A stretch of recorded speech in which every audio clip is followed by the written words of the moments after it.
My name is Leah Keyes, and I am 19 years old. I'm number 10 of 14 kids.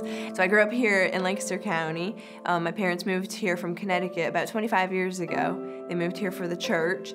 And so I grew up in church. I heard the gospel from a young age. And I always thought, like, later on down the road, I'll do the right thing and I'll become a Christian and I'll give my life to the Lord. I was living a life of looking okay on the outside. Like, everybody who saw me would never know what I was going through on the inside. But from the age of 12, I was a pornography addict. I got into it from curiosity, but just continued to go into it deeper and deeper.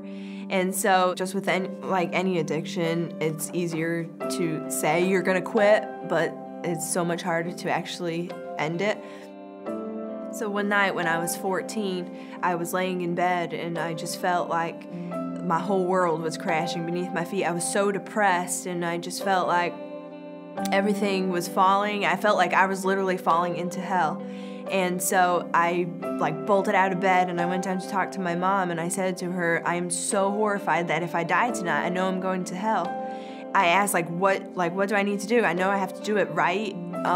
But she said, actually, all you need to do is call upon the name of the Lord and you will be saved. And so I prayed and I asked God to forgive me, and He saved me that night. But I really just wanted to be saved from hell, and so I didn't really do anything to change my life exactly. I didn't fully surrender myself to God. Because I wasn't fully surrendered and because I was trying to live half for myself and half for Jesus, I then fell into exactly what I was doing before, and I was getting depressed again.